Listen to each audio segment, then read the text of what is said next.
War, famine, conquest, and death. Those are the 4 horsemen of the apocalypse, and in today's video, I'll be going over which 4 monsters perfectly fit the horsemen the most. Starting off with War. War is usually represented by red, the color of fire and blood. It stands for fighting, anger, and destruction. The monster that I think fits this one best is Epic Clamble, not only because of its red, armored look, but because of how it's always been shown in conflict. In its bio, it's described as being locked in a perpetual battle with a virtuous knight, showing that endless clash between sides that defines War. Even in its teaser, Epic Clamble was seen role-playing a fight against Rare Clamble, which perfectly represents the never-ending struggle that War thrives on. Even though the bio says it's just role-playing, the idea of being locked in a perpetual battle perfectly fits the spirit of War. Epic Clamble's sharp spikes, iron armor, and fiery environment all give off that same aggressive energy.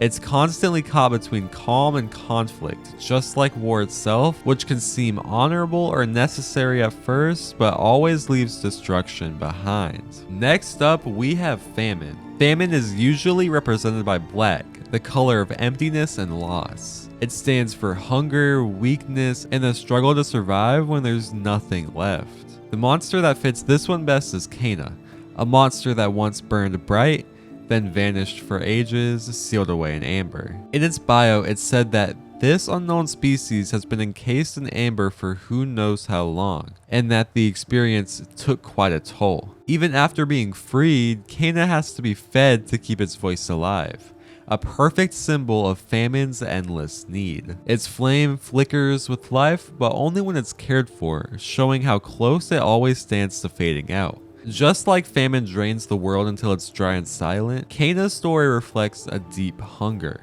a desperate fight to stay alive after centuries of stillness. Even though Cana's spark eventually returns, that quiet reminder of what it lost makes it the perfect monster to represent famine, a survivor of starvation, forever burning to be whole again. Now we move on to Conquest. Conquest is usually represented by white, the color of victory, purity, and control.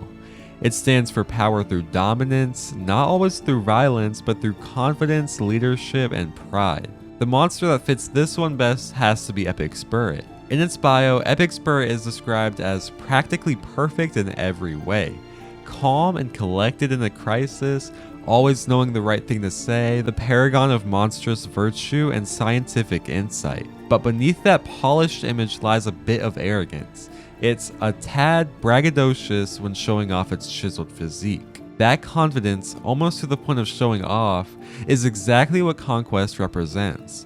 Victory that commands attention. Epic Spirit's white and gold color scheme, flowing curls, and regal look make it seem divine, like a being meant to lead. And then there's the boat, a massive ship that symbolizes exploration and expansion, the drive to go beyond known limits and claim new ground. It's not the chaos of war or the emptiness of famine, it's triumph, control, and the pride of a conqueror who believes they can shape the world itself. Epic Spirit perfectly captures the spirit of conquest, radiant, confident, and always sailing forward, never satisfied until it's reached the next destination. And finally, we have Death.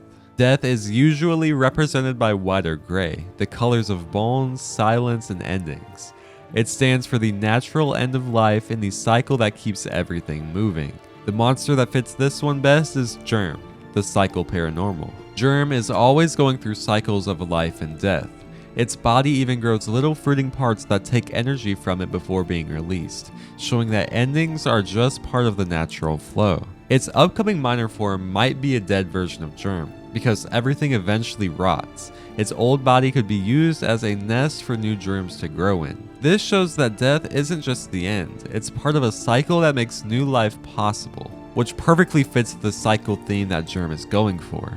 Unlike war, famine, or conquest, death isn't loud or aggressive. It's quiet and steady, but always powerful. Germ shows that even when something dies, it helps something else begin, and that the end of one life is the start of another. Those were the 4 deadly horsemen as my singing monsters, and so if you enjoyed this video, please make sure to like and subscribe, and I'll see you in the next video.